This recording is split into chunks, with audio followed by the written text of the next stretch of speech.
Hey, it's Dr. Amanda with StraightSmile Solutions, StraightSmileSolutions.com, and today we're going to be doing some case studies. We're going to be showing you some cases that are in progress. No, we're not showing you all the records. We're just showing you a quick snapshot.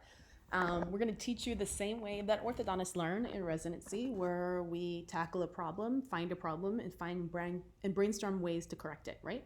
So this is going to be really high level today. Again, this is going to be focused more towards general and pediatric dentists who are kind of doing some easy ortho.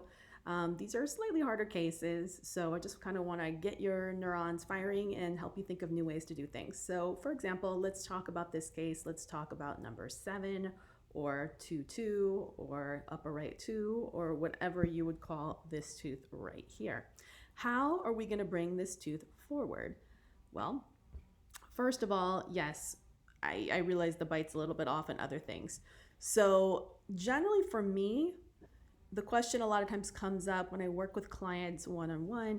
You know, sometimes they really want to get started. They really want to put that bracket on this tooth, and that is fine. However, if the tooth is super blocked out, which clearly this one is, it's not going to move anywhere unless you make space for it to move. So all that's going to do is cause a lot of discomfort for the patient, a lot of pressure. The bracket might break. It's going to be uncomfortable. It's going to be frustrating because it's not moving.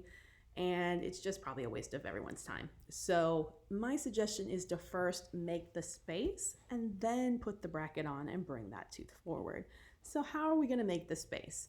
Well, we have to go through our steps in orthodontics, and a lot of times I have to go over this over and over again because a lot of times general dentists and pediatric dentists tend to do things out of order, and then they don't get good outcomes because they're not doing things in the same order that an orthodontist would do. So remember, in residency, we learn first step is to level and align.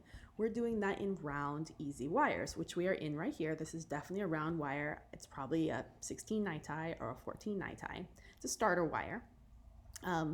Looks like maybe they put some tubing on here. So that's a great idea to put tubing on here because that will keep that longer span from flexing, cutting in the lip. And also if it flexes because it has a longer span, because it's a very flexible wire, it will often break the adjacent bracket. So I literally love the bracketing here. I love the fact that they put on the tubing, not required, but it's an added bonus. It will really help the patient. We're leveling and aligning. You can see that we are far off from moving into a heavy enough wire to be able to do an open coil spring.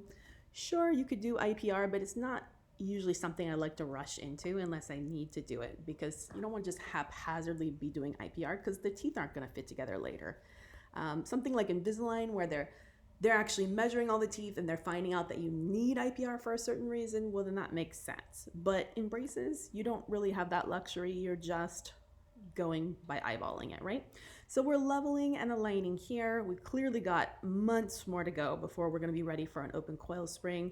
We may not even do an open coil spring. If there's some space back here, which looks like there might be, maybe we're going to retract this tooth. Maybe we're going to retract that tooth. And in any case, this is not even class 1 right here. So ortho is all about puzzles. Looks like the midlines are off. Looks like this tooth number 4 might be missing. Maybe we're going to retract this back. Ooh, what are we doing here? We're going to retract this back, retract that back to class 1, and then we'll have plenty of space to put a bracket on this number 7 and engage it. Now, when you do this, most likely you're going to be switching out wires because your leveling and aligning wire is right here. Then in order to retract, I'm usually going to put on a heavier wire to retract or do an open coil spring. Usually I don't do those on anything lighter than 1725 niti, or you're going to get a lot of bowing. And then I'm going to have to go back to the lighter wire again to bond this tooth, bring it forward. And it's not going to easily jump forward if it's blocked out like this, if there's a premature interference. So you might have to put some temporary bite bumps on the back teeth to lift the occlusion so that this can freely come forward, and then take them off once it comes forward. Now, once this comes forward, just thinking in advance, it will likely need torque. And this is something, if you're doing 6-month smiles or some of these anterior alignment systems only, you're not going to get torque. So this isn't going to look good unless you're using a really good prescription bracket, and if you're actually filling the slot and working your way up to a heavier wire so that the torque is expressed. So this case will probably take 18 months. It isn't something you can do in 6 months and make it look good. So hopefully this was helpful. Thanks so much. If you want to learn more, please do subscribe to our YouTube channel or visit our website at StraightSmileSolutions.com for access to our blogs. You can also check out our new book that is on Amazon. Great, thanks so much.